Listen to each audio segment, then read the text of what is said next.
శ్రమ దినమున దేవుని పాదాలను ఆశ్రయించి సమీపంగా ఉండి అన్ని విషయాలకు విధేయత చూపి శ్రమ తీరిన తరువాత భ్రష్టులైపోతున్న వారిని, పోయిన వారిని ఎంతోమందిని నేను చూశాను. భయం నాకు. అందుకే దావీదు కీర్తనలోనే అన్నాడు, నీ కట్టడలను నేను గైకొనున్నట్లు శ్రమ నొంది ఉండుట నాకు మేలాయను అంటాడు. నీ ఆజ్ఞలను నేను గైకొని ఉండునట్లు శ్రమ అనేది నా కలగటం నాకు మేలయ్యా అన్నాడు. శ్రమ కలుగక మునుపు నేను త్రోవ విడిచి తిని. చూడు 119వ కీర్తన ఒక్కసారి చూడండి. శ్రమ కలుగక మునుపు నేను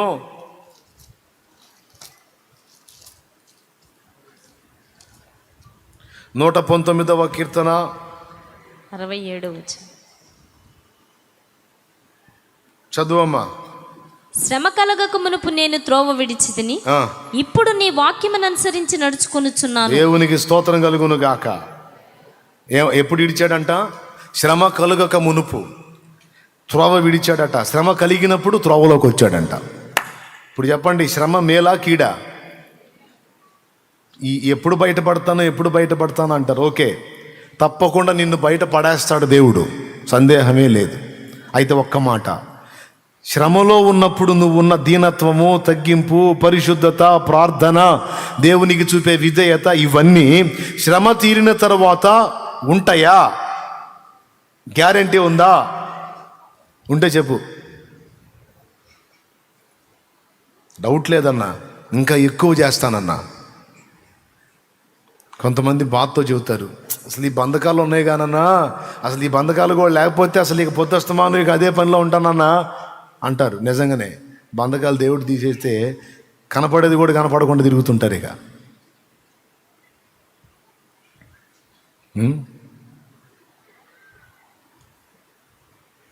ఆయన ఆశీర్వదించక మానడం. ఏ కొంచెం నమ్మకంగా ఉన్నా ఆ నమ్మకాన్ని బట్టి బ్లెస్ చేయక మానడం. ఏ కొంచెం ఆయన్ని గణపరిచినా ఆయనకు బలహీనత ఉంది. ఆయన్ని గణపరిచారంటే వాళ్ళని గణపరచకుండా నిద్రపోడు. స్తోత్రం. ఇప్పుడు మనందరం కలిసి ఆయన్ని మయంపరచాలి లెక్క, కానీ ఆయన రివర్స్ మాట్లాడుతుంటాడు మనతో. నేను నీకు మంచి పేరును ఖ్యాతిని రప్పించేదను అంటాడు. నేను నీకు ఖ్యాతిని మంచి పేరును రప్పిస్తా, దేశం యొక్క ఉన్నత స్థలముల మీదికి నిన్ను ఎక్కిస్తానంటాడు. నీ గంపను పిండి పీసుకు నీ తొట్టి అంటే ఆహార సమృద్ధినిచ్చి నిన్ను ఆశీర్వదిస్తానంటాడు. ఇదిగో నిన్ను స్వస్థపరిచే దేవుడను నేనే, నిశ్చయముగా స్వస్థపరుస్తానంటాడు. స్వస్థపరుస్తాడు కూడా. ఏ కొంచెం నువ్వు నమ్మకంగా కనపడినా, ఏ కొంచెం కృతజ్ఞత చూపించినా, ఏ కొంచెం ఘనపరిచినా తిరిగి నీకు బదులివ్వకుండా ఊరుకోడు.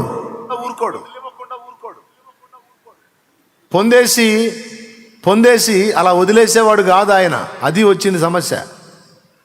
సౌలు నమ్మకంగా ఉన్నాడు, రాజును చేయకుండా ఉండలేకపోయాడు. దావీదు నమ్మకంగా ఉన్నాడు, రాజును చేయకుండా ఉండలేకపోయాడు. ఏమర్థమైంది ఇప్పుడు మీకు? దేవునికి నమ్మకంగా ఉన్నట్లయితే ఇప్పుడు కాకపోతే ఇంకా 10 రోజులకైనా సరే ఖచ్చితంగా ఆశీర్వదించి తీరుతాడు. అంతే, కన్ఫామ్గా జరిగిద్ది. ఇందులో పక్షపాతం ఏమి లేదు. మళ్ళా తన ఎడల భయభక్తులు నిలిపి, తనకు విధేయత చూపి, తనను ప్రేమించే వారందరినీ కూడా ఆయన ఆస్తికర్తలుగా చేస్తాడు నిశ్చయంగా. అబ్రహామును అన్ని విషయాల్లో ఆశీర్వదించను అని ఉంది.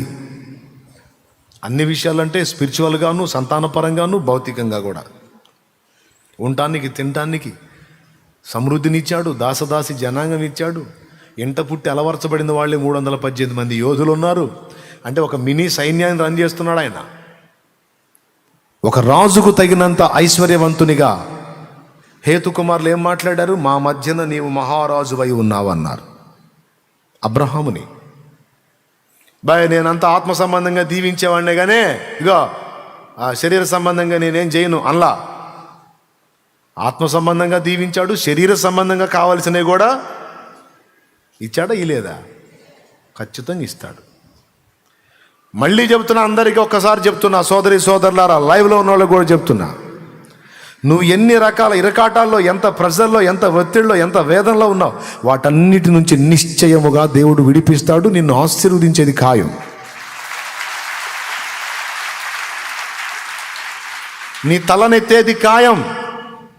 ఈరోజు నీకే లేక పుట్టుకు లాటరీ కొడుతున్న స్థితిలో నువ్వు ఉండొచ్చు. నీ చేత 10 మందికి హెల్ప్ చేపిస్తాడు ఆయన. నువ్వు 10 మందికి పెట్టగలిగే స్తోమత నీ చేతికి ఇస్తాడు ఆయన. ఈరోజు నీకే వస్త్రం లేదు సరిగా, నువ్వు 10 మందికి బట్టలు ఇవ్వగలిగే కెపాసిటీ, ఆ సమృద్ధి నీకు ఇస్తాడు ఆయన. ఈరోజు నిన్నే ఆదరించే వాళ్ళారు, అనేకులు నిన్ను ఆదరించినట్లు నీవు అనేకులను ఆదరించినట్లు ఆయన చెయ్యగలడు. ఆయనకి సాధ్యం కాదా ఏంది? చేత కాదు దేవుడికి నిన్ను లేవనెత్తటం. అయితే ఇప్పుడున్నట్లే శ్రమకాలంలో నీవు ఉన్నట్లే నెమ్మది కాలంలో ఉండగలవా? ఆ మైండ్ నీకుందా అనేది ఇక్కడ ప్రశ్న. ఆయన వెతుక్కుంటాడని తెలుసా మీకు? బ్లెస్ చేసి, ఆశీర్వదించి, బాగు చేసి టెస్ట్ చేసుకుంటాడు. బ్రదరు, ఈ బాగుపడ్డాడు కదా, అంతకుముందు దీనంగా మొరపెట్టాడు కదా, ఇప్పుడు లైన్లోకి వచ్చాడు కదా, ఎట్టున్నాడని కనిపెడతాడు. అట్ట ఎందుకు కనిపెడతాడులే అనవాకండి, ఖచ్చితంగా కనిపెడతాడు. అంతకు ముందున్నట్టే ఉన్నాడా, లేకపోతే ఏమైనా తేడాలు వచ్చినాయా అని ఖచ్చితంగా చూసుకుంటాడు. 3 చూపిస్తాం మీకు బైబిల్లో, 3. సింపుల్. యోహాను సువార్త 9లో ఒకడు కనపడతాడు, యోహాను సువార్త 5లో ఇంకొకడు కనపడతాడు, మత్తయి సువార్తలోనూ లూకా సువార్తలోనూ ఒకడు కనపడతాడు. స్తోత్రం.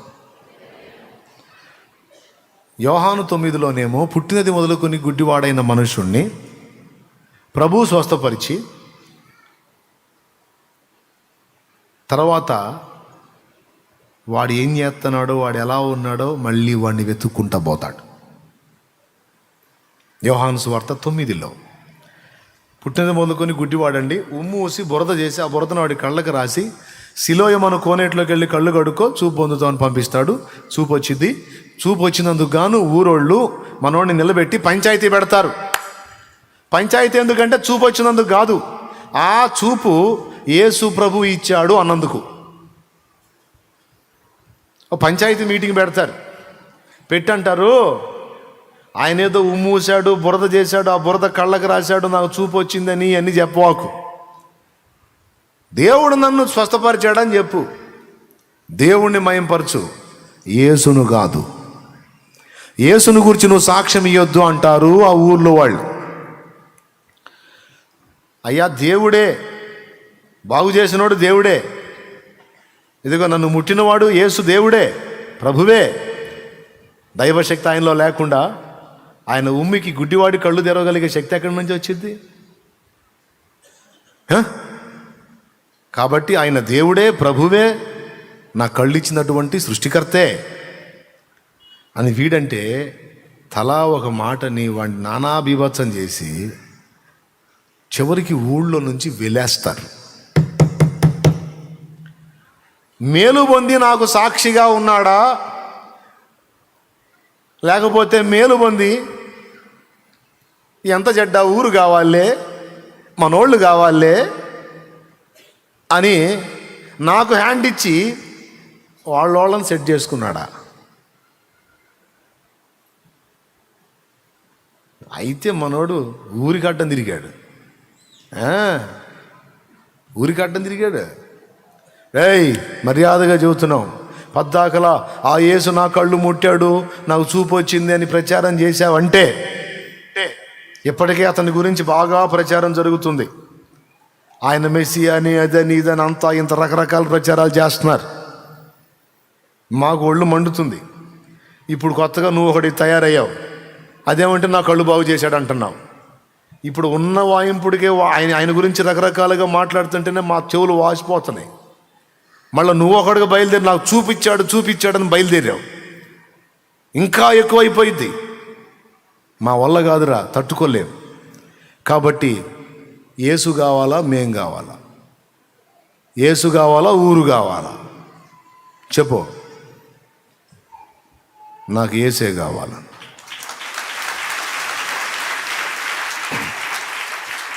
కళ్ళు లేక తడవలాడుతూ గుంటా మెట్ట కానకుండా బోర్లు పడి ముక్కులు మూతులు పగిలి రక్తాలు గారుతా తిరిగారా? జాలునిరా మీకు? నా చేతిలో అంత రూపాయి వేయటానికి ఎన్ని సణుకొనేసారా మీరు?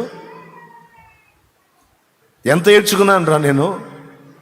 నా కంచంలో నేను తింటుంటే అందులో చీమలు పడ్డాయా, దోమలు పడ్డాయా, పురుగులు పడ్డాయా, ఆ పదార్థం ఎలా ఉందనేది చూసినోడు సరే ఫలానా ఆహారం తింటున్నావు ఏంట్రా, ఇందులో ఇది ఉందిరా అని చెబితే నా గుండె ఎంత బాధపడింది. ఇప్పటిదాకా నేను పురుగులు అన్నమే తిన్నానా, పురుగులు తిన్నానా? నా కళ్ళుంటే నేను తినలేను కదరా అది. అలాంటి పదార్థాలు నేను మీ కళ్ళుండి మంచి పదార్థాలు తింటుంటే కళ్ళు కనపడని నేను ఇది పడితే అది తింటున్నాను. జాలి లేదురా మీకు? నేను పడితే దెబ్బలు తగిలినాయి, జాలి లేదు మీకు. నేను భిక్షగాడిలాగా అడుక్కునే స్థితిలో ఉన్నాను, జాలి లేదు మీకు. తినలేనివి తింటున్నాను, మీరు కళ్ళుండి తినలేనివి నేను కళ్ళు లేక తింటున్నా. ఎటు పోవాలన్నా ఏదో ఒక ఆధారం, ఎవరో ఒకళ్ళు దారి చెప్పాలి. మీరు రోజు వెలుగు చూస్తారా? పుట్టిన మొదలుకొని ఇప్పటిదాకా వెలుగంటే ఎట్లుంటుందో నాకు తెలియదురా. కనీసం నాకు జన్మనిచ్చిన నా తల్లి తండ్రి ముఖం ఎలా ఉంటుందో కూడా నాకు తెలియదురా. నా ముఖం ఎలా ఉంటుందో కూడా నాకు తెలియదురా. నా జీవితం పగవాడికి కూడా రాకూడదురా. ఏదో మీ మధ్య అలా నవ్వుతా నేను తిరుగుతా ఉన్నాను, నా గుండె నిండా ఏడుపే. ఆయన నన్ను చూశాడు రా. ఆయన నన్ను చూశాడు, నా ఆవేదనను చూశాడు, నా ఆక్రందనను చూశాడు. ఆయన శిష్యులు ఇది వీడు పాపం చేశాడు, వీడు పాపం చేశాడంటే ఈ పనికిమాలిన ప్రశ్నలు కాదని నన్ను పిలిచి నాకు కళ్ళు ఇచ్చాడు ఆయన. ఈరోజు నా తల్లిదండ్రిని చూశాను, మీ ముఖాలు చూస్తున్నాను, నేను ఈ లోకాన్ని చూశాను, ఈరోజు నీ వెలుగును చూస్తున్నాను. కాబట్టి నా మేలును ఆశించకుండా నా కీడును కోరిన మీకంటే మీ ఊరోణ్ణి, మీకు చెందినోడిని, మీకు బంధువుణ్ణి, మీకు అన్నిటికీ కావలసినోడిని నేను. కానీ ఆయనకి ఏమీ కాను, వెతుక్కుంటా వచ్చి నన్ను బాగు చేసిపోయాడు రా. హల్లెలూయా, హల్లెలూయా. వెతుక్కుంటా వచ్చి నన్ను ముట్టి వెళ్ళాడు. ఆయన కోసం కాక మీకోసమా? వెలేస్తారా నన్ను? వెలేస్తారా? మీరు నన్ను వెళ్ళేసేది ఏందిరా? ఈ ఊరు మొత్తాన్ని నేనే వెలేసి వెళ్ళిపోతున్నా పడే అని పోయాడు. మీరు నన్ను వెళ్ళేసేది ఏంది? మీ బంధ. యేసు ఎప్పుడైతే నాకు దొరికాడో అప్పుడే నేను మిమ్మల్ని మొత్తాన్ని వెళ్ళేసాను. మీరు నన్ను వెళ్ళేసేది ఏంది? నాకు యేసు చాలు, ఆయన చాలు. ఇప్పుడు ఈ బాధ అంతా ఏంటంటే, ఇంత చేసి కళ్ళు బాగు చేశాడు. ఆయన ఇచ్చిన కళ్ళతో అన్నీ చూస్తున్నా, నీ దరిద్ర ముఖాలన్నీ చూస్తున్నా, కళ్ళు ఇచ్చినోడిని చూడలేకపోయా. ఇప్పుడు అది ఆయన బాధ. ఆ దరిద్రులు పానిచ్చారా వాళ్ళ పంచాయతీ వాళ్ళు? అరే నన్ను ఒక్కసారి ఆయన చూడండిరా, ఆయన వెళ్ళిపోతాడ్రా, ఒక్కసారి చూడండిరా అంటే వీళ్ళ పంచాయతీ.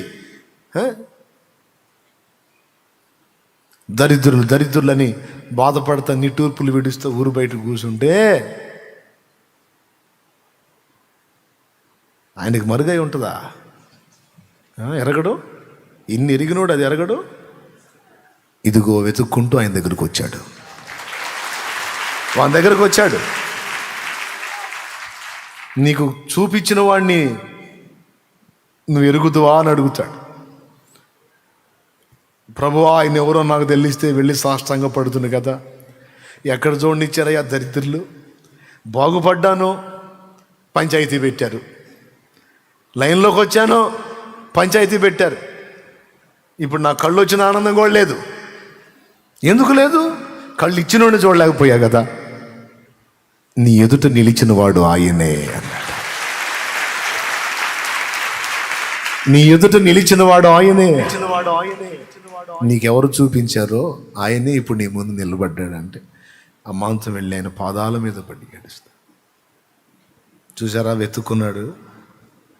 బాగుపడ్డాడు ఊళ్ళో కలిసిపోయాడా, నా కోసం ప్రత్యేకించబడ్డాడా? బాగుపడ్డాడు ఊళ్ళో కలిశాడా, నా కోసం ధీటుగా నిలబడ్డాడా? వీడి కృతజ్ఞత ఎంత అని చూశాడు. వాడు 100కు 100 మార్కులు తెచ్చుకున్నాడు, పాస్ అయ్యాడు. కొంతమంది మనుషులకు భయపడి, కులానికి భయపడి, మతానికి భయపడి, దేవుని కార్యాలు చూస్తా కూడా తెగించలేక, క్రీస్తుకు సాక్షిగా ఉండలేక దాక్కుండిపోతారు. జనాలు కావాలి అని, జనాలు కావాలనుకుని దాక్కునోడికి జనమే. మీరు లేకపోయినా పర్వాలేదు, నాకు యేసు చాలు అన్నోడికి సాక్షాత్తు యేసే వస్తాడు. యేసే వచ్చాడు కూడా. దేవునికి స్తోత్రం కలుగును గాక. హల్లెలూయా. యేసే వచ్చాడు. చాలామంది జీవితాల్లో అలాగ ఆయన రావటం జరిగింది. రియల్గా వచ్చి కనపడి మాట్లాడి కార్యాలు చేసి వెళ్ళటం కూడా జరిగింది. నమ్మరు, నిజం. చాలా సాక్ష్యాలు చెప్పా గతంలో నేను, ఇంక అవసరం లేదు. ప్రార్థనా విజయాల్లో ఉన్నాయి, చూసుకోండి. గుండాబతిని దేవదానం అనే దైవజనుడు యేసయ్య మా ఇంటికి వచ్చాడు అని రాశాడు ఆయన బుక్లో. కావాలంటే మా ఊరికి కూడా పోయి అడగండి, ఆ సాక్ష్యం నిజమో కాదో వాళ్ళే చెబుతారు అన్నాడు. మొన్న ఈ మధ్యకాలంలో ఫోన్లో మాట్లాడారు ఆయన. మాట్లాడి, నేను చెప్పటం కాదు తమ్ముడు, వెళ్ళి మా ఊర్లో అడగండి, అది జరిగిందో లేదో మా ఊరే సాక్ష్యం చెప్పింది అన్నాడు.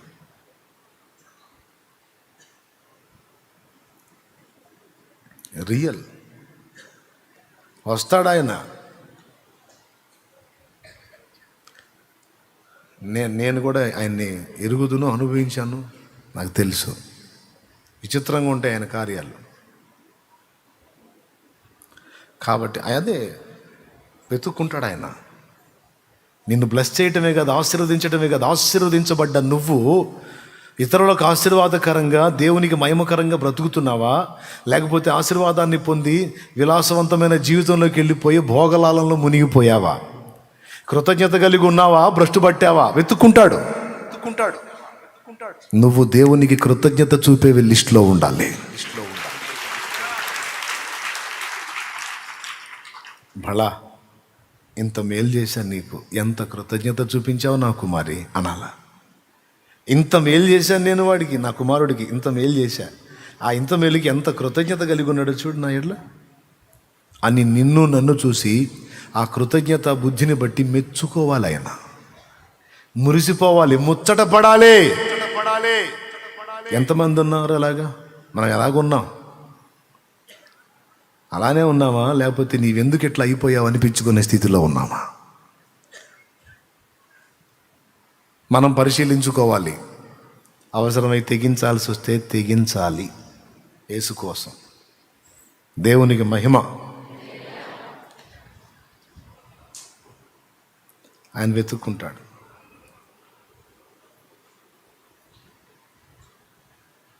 రెండవది, 10 మంది కుష్ఠరోగుల్ని స్వస్థపరిచినప్పుడు, 10 మంది కుష్ఠరోగుల్ని మీకు తెలుసు ఆ స్టోరీ, మస్తు సార్లు వినుంటారు, చదివి కూడా ఉంటారు.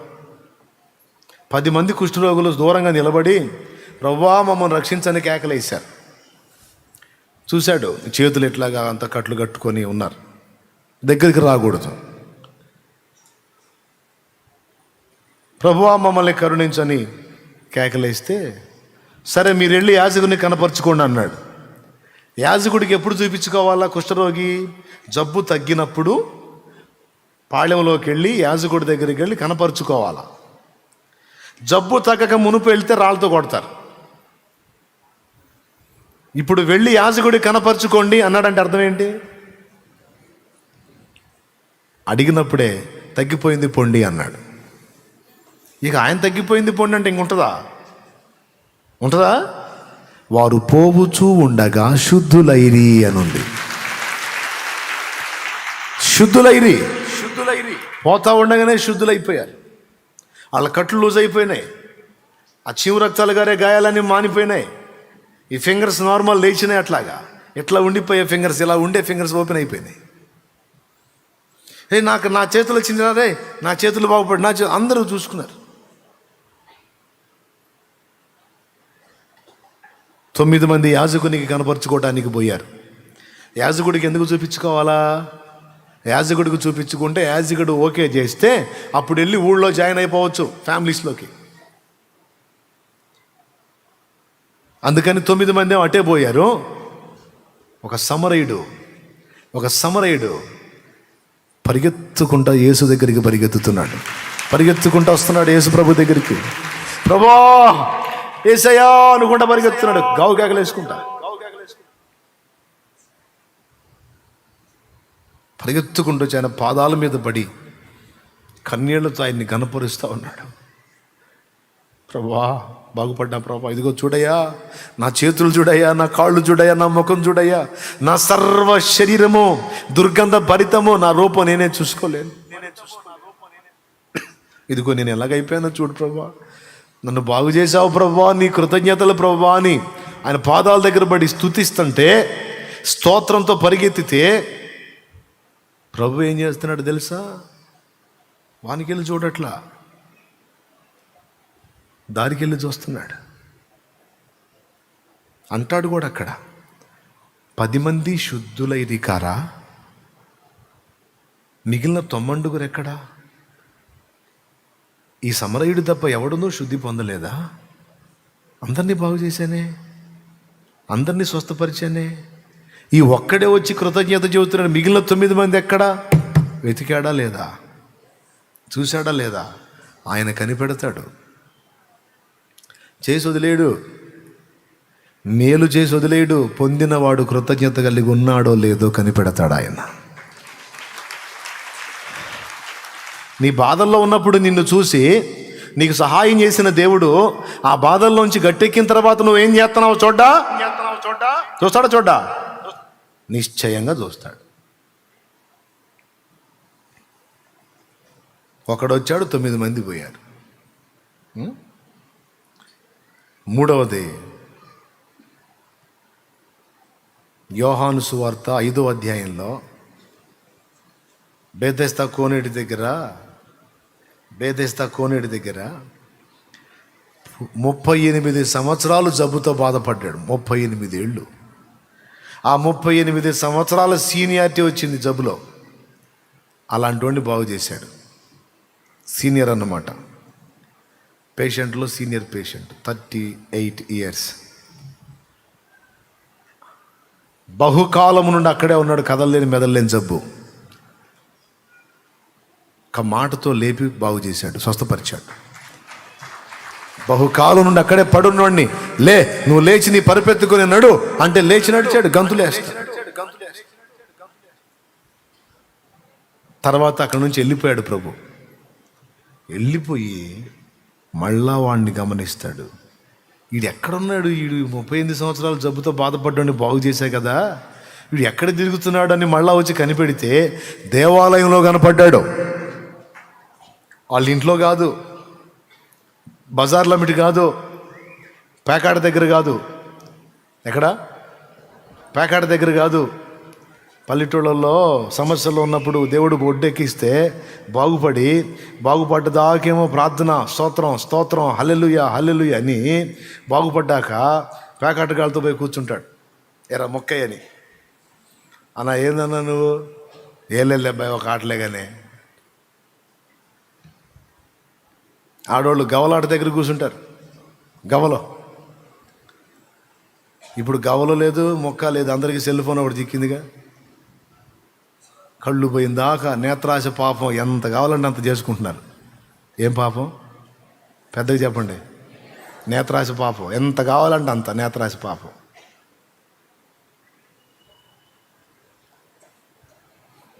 బాగుపడ్డాడు ఒకడే క్లబ్లో పోయి కూర్చుంటాడు. పల్లెటూళ్ళలోనే పొలాల్లో పేగలు కూర్చుంటే బాగుపడ్డాడు ఒకడు క్లబ్లో పోయి కూర్చుంటాడు. పంపతీసి మీలో ఎవరైనా ఉన్నారేంది? శ్రమంలో ఉన్నప్పుడు దేవా స్తోత్రం అని దేవునికి నమ్మకంగా ఉన్నట్టు కనపడి బాగుపడ్డాక ఫంక్షన్ లైట్గా తీసుకున్నా, జస్ట్ 2 స్విప్స్, జస్ట్ ఒకరికట్ట స్విప్ చేశా అంతే అని పుచ్చుకుంటున్నాయింది చొక్క. లైట్గా తీసుకుంటుంటారు భక్తులు. ఏం చేస్తున్నావు? శ్రమలో ఉన్నప్పుడు ఎలాగున్నావు, విడుదల పొందిన తర్వాత ఎలాగున్నావు వెతుక్కోడా, ఖచ్చితంగా కనిపెట్టుకుంటాడు ఆయన. కొంచెములో నీవు నమ్మకంగా ఉన్నట్లయితే ఇంకా విస్తారంగా దీవిస్తాడు ఆయన.